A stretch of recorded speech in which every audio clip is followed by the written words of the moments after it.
বিভিন্ন তথ্য কালেকশন করে আমি একটি ভিডিওতে বলেছিলাম যে শেখ হাসিনা 6 মাস আগে ভারত মেরে ফেলেছে।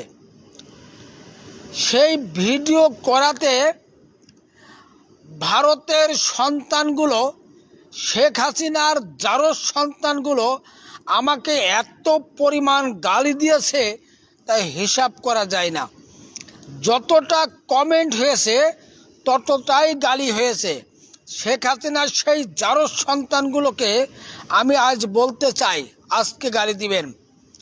আপনাদের মা একটি লাইভ ভিডিওতে আসার ঘোষণা দিয়ে একটি লাইভ ভিডিও করেছে। সেই ভিডিওটি অডিও ভিডিও। শেখ হাসিনা তো মারাই গেছে, শেখ হাসিনা নিয়ে এক তুরুপির তাস খেলা হচ্ছে। যে ভিডিও আপনাদের সামনে নিয়ে আসছে আওয়ামী লীগ অর্থাৎ শেখ হাসিনার সন্তানরা সবাই লাইভে যুক্ত হয়েছিল, হাজার হাজার লক্ষ লক্ষ যুক্ত হয়েছিল। কিছুক্ষণ পরেই যখনই দেখলো অডিও, এটা ভিডিও নাই, শেখ হাসিনাকে দেখা যাচ্ছে না, শেখ হাসিনার ভয়েসকে নকল করা হয়েছে, তখন সবাই সেই ভিডিও থেকে রিমুভ নিয়ে বেরিয়ে চলে গেছে। আমি সেই কুলাঙ্গারদের বলি, আপনি যেমন শেখ হাসিনাকে ভালোবাসেন, আমিও শেখ হাসিনাকে ভালোবাসি। আপনি যেমন খালেদা জিয়াকে ভালোবাসেন, আমিও খালেদা জিয়াকে ভালোবাসি। আপনি যেমন শেখ মুজিবকে ভালোবাসেন, আমিও শেখ মুজিবকে ভালোবাসেন। আপনি যেমন জিয়াউর রহমানকে ভালোবাসেন, আমিও জিয়াউর রহমানকে ভালোবাসি। আপনি যেমন স্বাধীন সার্বভৌমত্বকে ভালোবাসেন, আমিও ভালোবাসি।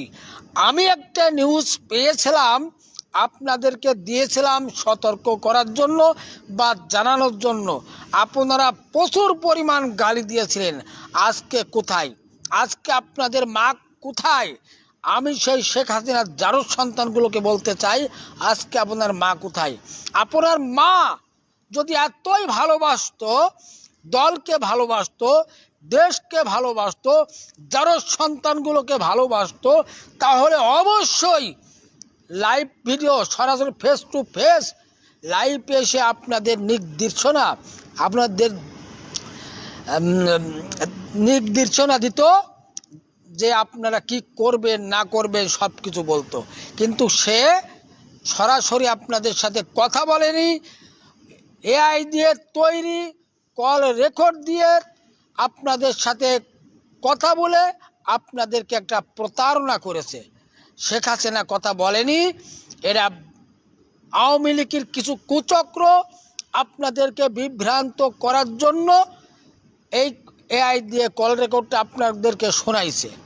আজকে আপনাদের বলে গেলাম, আপনারা এই ভিডিওটি যত পারেন গালি দিবেন এবং যত পারেন শেয়ার করে সব শেখ হাসিনার জারজ সন্তানগুলোকে জানিয়ে দিবেন।